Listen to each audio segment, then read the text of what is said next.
Hey everyone, welcome to Brand New Take Aim. This week we're with Robbie O'Bryan. New in-season report, Robbie's down in central Missouri. Him and Blake Garrett just filmed a hunt that Robbie killed an awesome deer that he calls Triple G. What an awesome deer. Robbie's known of this deer for the past 4.5 years. 6-year-old buck and just a mega giant awesome deer. Blake filmed it and a great experience, great hunt, very good story. So I hope you guys enjoy.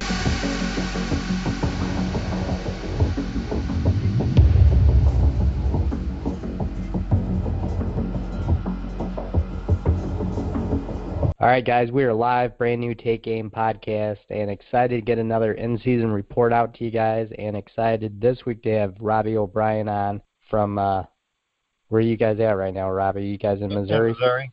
Yeah, central Missouri. Yep. Central Missouri, but I know Robbie shot a good one, and he was with, as everybody knows, Blake Garrett. He was with Blake, and Blake actually got to film this deer, but excited to have Robbie on and kind of hear firsthand how the hunt went down because, man, it's just an absolute mega toad of a deer and just super pumped for Robbie. So it's one of his best bow kills ever. So what's happening, Robbie? Yeah, it was a great hunt. We had a lot of history with this deer. We had trail camera pictures of him from 4 years.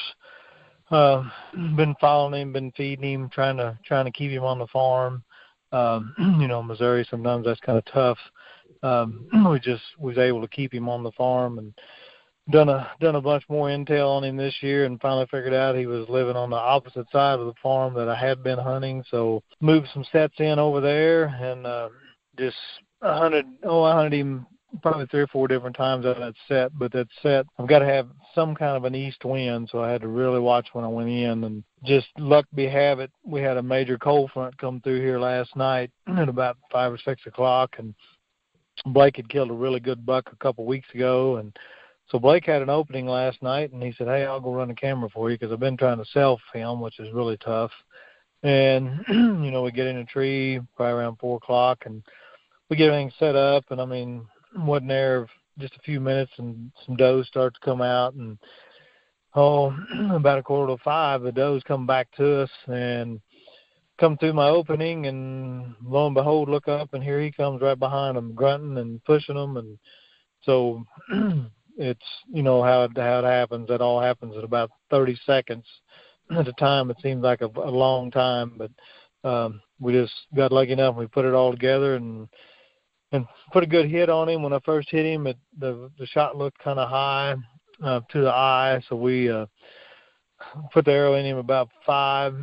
We waited in a tree 45 minutes, got down, got the arrow, seen we had really good penetration, so we went back to the house and reviewed the video and opted to wait till 7. We give him a couple hours and we go back and we start tracking the deer, and it's raining by now and sleeting and snowing and just washed all the blood out, and we knew exactly where he went in. And lo and behold, when we get to that spot where we seen him go in, he was literally laying 10 yards from there dead. So he literally had died, before we ever even got out of the tree. Holy cow. So yeah. Let me back up a little bit, Robbie. So this spot that you can only hunt on that east wind, give me a little more detail about it. Are you guys, it was an evening set, I take it, so were you like the woods or right off the bedding or over some food? No, actually it's cattle pasture. They run cattle in there, but there's a couple of deep ditches in there that's really thick, and the does have been bedding in there. Every time I've been there, the does come out, and they come out of there, and then they head to the south. There's a cornfield about 500 yards to the south, so that's where they're going to feed. So I just set my transition area up in between there, and trying to catch them coming and going. And, I've been running cameras, and like I said, that buck has been just kind of bouncing in and bouncing out. And we knew it was just a matter of time before he would, swing in there and pick up a hot doe and stay there. And then that's what happened. We just happened to hit it right. How, I know you mentioned about the east wind, so how often do you get an east wind, or how long was it previously until you had that opportunity that you could go in there and hunt them again? It's probably been, I'd say, at least a week since I've been in that tree. So within the last week, I've actually been hunting on the other side of the farm, because I can hunt it with a north or a south or any other kind of wind, which I knew it was a gamble. as far as seeing him, because he hardly ever showed up over there. I had a very few pictures of him, but that was a deer I was after. He's my number one hit list buck. So I wanted to hunt in that area, because you never know, they might make a swing with a doe. And I mean, the last couple of days I knew this front was coming. The weather had cooled down. We're starting to see buck movement, and I was just itching to get in there, but I knew better than to even go in there without the right wind. And I mean, it just paid off. You can't pressure them areas at all with a good buck. I mean, this is a 6.5-year-old deer. Yeah, no, you're right. Absolutely. So speaking of that, Robbie, give me a little history of, of the past 4 years. You said you've known about them for 4 years, but 6-year-old deer is not easy to trick by any means. So I assume over the past 4 years you've kind of developed a little game plan for this deer, Triple G. Yeah, we put in a salt lick, in the timber area, and then this past year we've, like I said, when we first got pictures of him, he was just, your average deer, but he did have some splits on his twos, and we thought, it might be something to watch. And then, of course, the next year he got a little bigger, and still, we still wasn't, sold on him being how big he would get or if he'd even make it. And then this year we really started pumping him with big tine feed, through the summer and shock effect. And then he would bounce in every once in a while on my salt lick. And then, but I only had him a couple times on that side of the farm. And so, Blake and I was talking as it was getting closer to season that, this deer, he had to be living west, because we knew that's the direction he always come in from on the camera. And so then I started researching a little bit further out and pushed over to the west side of the farm and started putting in cameras. And then, the first pull of the cameras, I had him coming through an opening. I'm like, well, I know he's showing up over there. And then put out more cameras, and then I started getting him. But, I mean, he wasn't there all the time, but at least he was there. And so we just kind of put a game plan together. And actually, the stand, I went in and set the stand, and I set it as a single set, because we always do doubles, because I figured Blake was going to be busy hunting, and I figured I was going to have to self-film him. Well, then after Blake killed his buck, he told me last week, he said, dude, if you can get in there and get another stand, I'll run a camera for you. So, we was talking about how to get in there, because I don't like to pressure the area at all. And, he said, well, can you drive to it? And I said, yeah. He said, just drive your truck right to the bottom of the stand, leave your truck running, put the stand in, because there's farmers around there and they drive trucks in the field. So I did. That's what, just midday, around noon, I drove my truck right in underneath of the stand and went up and put the other stand in with my truck running and got in it and left. And literally had pictures of deer, that evening on camera. So it didn't disturb them, and it's a lot less disturbance as it would have been if I would have walked all the way back in there and made all that noise. Yeah, for sure. I know that's a funny trick, and a lot of people don't do it, but because you actually think you're pressuring it more, but it's the exact opposite. So that was a good move by you guys for sure. Absolutely. So how back or how previously had you gone in there to hang that camera set with Blake? Let's see, what is today? It was last week, I guess, middle of last week, so about a week. Yeah, 4 or 5 days ago. About a week. Yep. So okay. What was the just getting back to the actual evening of the hunt, Robbie? What was your guys' kind of? I know you had an east wind, but what was your weather and kind of like maybe the barometer like? I don't know, Blake. What was the barometer? 31. Blake said it was 31. I don't keep up a lot of that. I know you should. High barometer. I'm an old school hunter. I hunt when I can. If I get a good front. I don't blame you. That's the best time to hunt.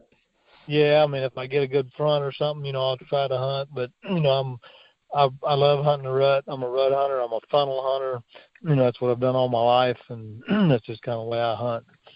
No, nothing wrong with that. No, I was just curious for myself. It just you learn things. It makes you a better hunter. So I was just curious if you guys had keyed in anything, but it sounded like you guys had a cold front coming in.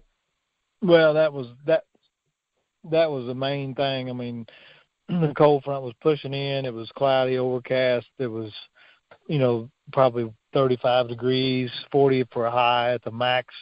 Temperatures falling. we get in the stand about 4. Literally, when we shoot the deer, it's spitting snow. First snow of the year. Perfect wind, 5-10 mile an hour wind out of the northeast. Everything was just picture perfect. And it couldn't come together any better. No, that's awesome. So the kind of getting back to the beginning of the story. So those does ended up coming out, and he kind of came out to see what was going on in the cow pasture. How, I know you said it kind of went down in about 30 seconds, but how close did he end up getting to you, and what kind of shot did he give you? Yeah, when the does went across and it went into the wooded area, and then they bounced back out. So we knew something was going on. Well, then they come trotting toward us, and we was like, dude, there's something's happening, because they was kind of skittish, and we knew they didn't have our wind, and we knew they was coming toward us. Well, they come through the opening, and then we heard a grunt. We both heard that grunt, and we was like, but it wasn't a real deep grunt. So, we're thinking, oh, okay, we're going to have a 6-pointer, 8-pointer or something show up. So about that time, we see a deer break out, and at that time, he's probably 40 yards, 45. And through the trees, and I could see, I thought, dang, he's pretty framey. So I'm reaching for my bow, no big hurry. And Blake, he's on the camera, and he sees him. He can tell what he is first because he's running the camera. And as I'm getting a bow, Blake's like, oh, my God, that's him. And then I look back down, and I could see them forks on him. And I'm like, oh, my gosh. So then we got into go mode. And I got the full draw, and Blake was over the shoulder filming, and he come literally was 20 yards, and he was at kind of almost a trot because he was following them does. And as soon as Blake said I got him, I just back one time, and he stopped, picture perfect, broadside, 20 yards, and the rest was history. Oh, that's awesome. That's such an awesome deer too. So explain some of that to us, Robbie. I know he's got some real unique characters on those G2s. Awesome beams and awesome height. It's pretty much he's got everything. Yeah, he is. He's a very unique deer. He's got actually. Blake calls him, what do you call him?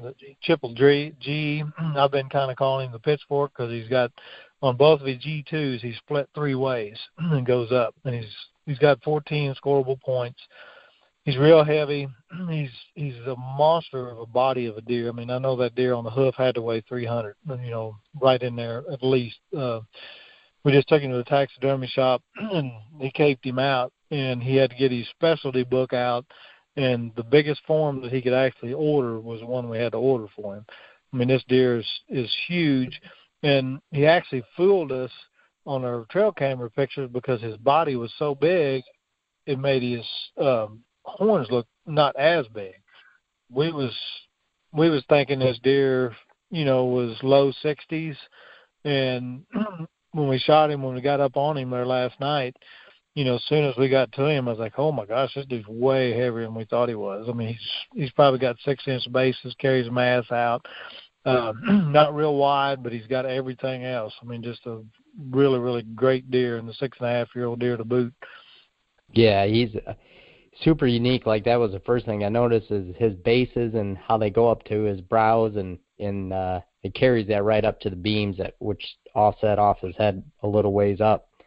And right. Just makes them super unique. But you can tell that mass right from the get-go. Yeah. And we run a tape on him there last night because in that Quest contest, we run that rack tape on him.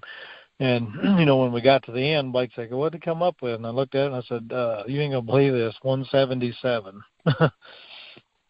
So we was both shocked. That is awesome. Yeah, such a cool deer. And, everything about him, it looks like he was just rubbing some trees, and you can tell from that, just the picture I've seen, that his body looks as every big as, what you said. So that's just unique. And what do you think, Robbie, he kind of jumped from 5.5 to 6.5 from a year ago, since you kind of increased some of that, feed and supplements? I'd say probably 20, 25 inches. Because he was a mainframe 8 last year, he might have even done a little better than that. So he made a major jump. Usually they don't jump that much between 5 and 6, but he made a big jump. and we we put most of that toward what we're doing with them, how we're managing them, how we're feeding them, how we're taking care of them. Yeah, it's truly amazing, and I mean that's just such a neat thing if you can achieve that on just even a couple deer a year. To get 20 to 30 inch jump on a deer is pretty awesome. It's rare to say the least, but I know from speaking with Blake over the years, I mean it just seems like it's really possible with the big time and the shock effect that those jumps kind of can happen at that age. Oh yeah, it made a definite believer out of us, especially this year. I mean, we had a huge growth on deer this year, and next year we're looking forward to even better because we got a lot of good 3-year-olds, and I think it's going to be a great year even next year. Yeah, that's amazing. So I know that was one of your Missouri tags. So do you have another deer kind of lined up that you can hunt after opening day of gun? Yeah, well, I can hunt during gun season also. In this particular farm I hunt on, it's a bow hunting farm only. I'm the only one that can hunt it, and I can only bow hunt it. But I can bow hunt it during gun season if I want to. There is another buck in there that he was just kind of bouncing in and out. I think this buck kept him pushed out, but I'd say he's going to take over, and I'd say that deer's probably mid-60s as a 10-pointer. So he's probably going to get put up on that list. Yeah, that's a good deer, mid-60s. I mean, that'd be a banner year for anybody to shoot those two deer. Yes. Yeah, like I said, Blake and I have been real fortunate these last 2 weeks. He killed a 160 a couple weeks ago, and then we killed this one last night. So evidently what we're doing is working for us, for sure. Yeah, absolutely. I can't argue that at all. So Blake didn't pull that, I forgot to hit the record button, did he? No, but I've got a curse, and he was adamant to get that broke because 3 years ago I shot a 160. That was my biggest at the time with a bow, and we had JD, he's our editor for the show, been running the camera 15 years, and he did double punch the button, and we did not get that on video. I had turkey video that Blake, something happened, and we didn't get the video. I mean, it's been like that for me for, I self-film, and I've killed some really good deer. I killed a 215-inch deer 4 years ago, and I didn't get no video with it. So I've been kind of cursed with the video thing. So Blake was adamant that he was going to get this done, and it was real close to messing up then because he had a little bit of malfunction with the camera when the deer was coming in, and he was about to panic because when I was coming to full draw, he was going, no, and I get locked in, and he's like, no, and then all of a sudden he's like, okay, and boom, and then he told me what had happened. He said, man, I was freaking out. I thought, oh my gosh, it's going to happen again. But we got it done. We got great video. It's some of the best video you'll ever see. I mean, he laid down some awesome footage on this one. Man, that's super exciting. I know you said he ran off the field, and from where you seen him, he only went 10 more yards. So when you got to that spot, I mean, did you practically see him right then, or did you walk up on him and just like, oh, holy cow, there he is? Yeah, like I say, we went back and just tried to track him, but like I said, it was raining, it was sleeting, and we'd pick up a little blood here and there, but it washed almost all of it out. And then once we got to the edge of the timber, we picked up a few more spots, and I was looking with my light ahead because you never know, if you got a real good lethal shot or not. I mean, it looks good, but you're not sure. So I'm looking for eyes to make sure if he is alive that we back out. And I'm looking through the timber for eyes, and I could see the tips of his horns laying. And literally, the deer died on his feet, and he's head first into some trees and bulldozed some trees. His horns was hung up in the trees. So I mean, he literally died as he was running. Wow, that's pretty wild. Well, how unique, man, and congratulations, Robbie. That's such a great deer and a cool story, and neat that you knew of that deer for so long, and, congrats to Blake for getting it on film for you. All right, man, we appreciate it. Absolutely. And we'll see you guys next week, and as you know, you can find us every week on iTunes and the Unfiltered Outdoor app, and we'll see you guys then.